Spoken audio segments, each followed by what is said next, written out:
السلام علیکم، میں ہوں فرزانہ روی اسلم اور یہ ہے میرا یوٹیوب چینل۔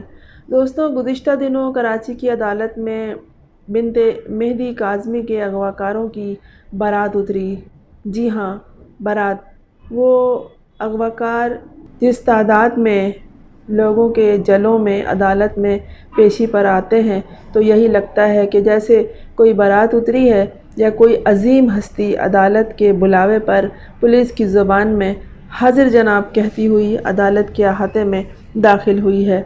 اور تو اور سب سے بڑا اور اہم ملزم اغواکار ظہیر احمد کا بھائی شبیر احمد مسکرا کر ہنس کر مذاق اڑاتا ہے۔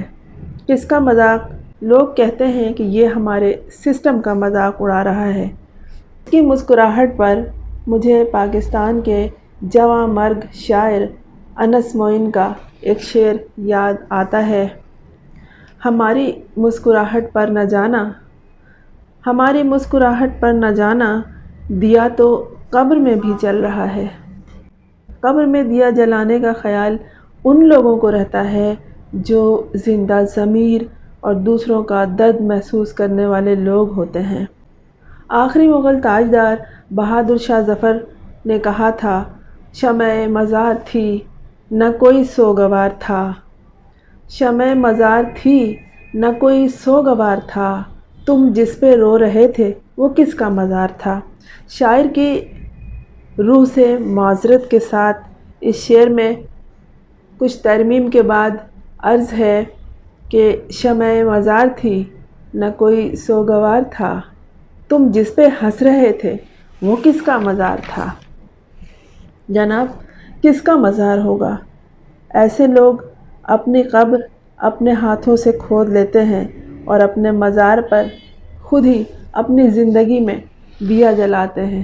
ایسے لوگوں کی زندگی خود ایک مزار کی طرح سے ہوتی ہے۔ ان کی کوئی شخصیت نہیں ہوتی، وہ ایک مزار، ایک قبر، ایک مردے کی طرح ہوتے ہیں جو زندہ لوگوں کو چلتے پھرتے دکھائی دیتے ہیں۔ اسی لیے تو یہ ابھی سے ہنستا ہے۔ ہنستا رہے، جتنا ہنسے گا یہ اتنا ہی پھنستا جائے گا۔ یہ کیوں ہنس رہا ہے؟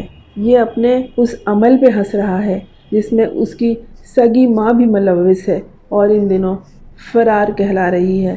یہ ہنس رہا ہے پولیس کے نظام پر، انویسٹیگیشن آفیسر سعید رند پر، قانون کے ان رکھوالوں پر جو ان کی سہولت کاری کر رہے ہیں اور اس کے آلۂ کار بنے ہیں۔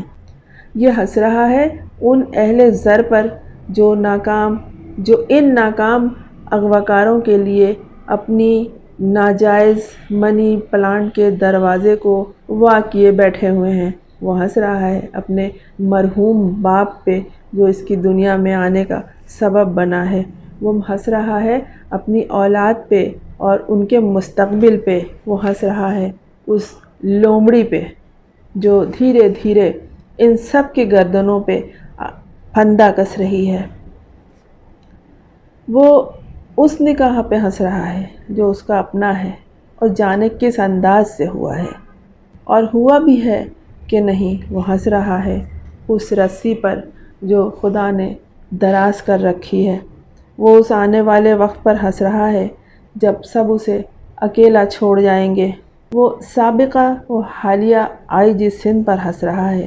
وہ محکمہ صحت کے ڈگری یافتہ ضمیر فروش ڈاکٹرز پہ ہنس رہا ہے جو اغوا برائے فروخت کے کاروبار میں اس کے سہولت کار ہیں۔ وہ ہنس کر بتا رہا ہے کہ اتنا پڑھ لکھ کر بھی تم اپنے افعال کے حوالے سے مجھ جیسے کلرک سے بھی گئے گزرے ہو۔ تم سب میرے ہم رکاب ہو، میرے ساتھی ہو، میرا ساتھ دے رہے ہو۔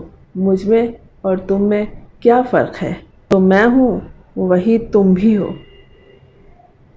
اس سے بڑی گالی ان اعلیٰ تعلیم یافتہ، تجربہ کار اور اچھے خاندانوں سے تعلق رکھنے والے لوگوں کے لیے کیا ہو سکتی ہے؟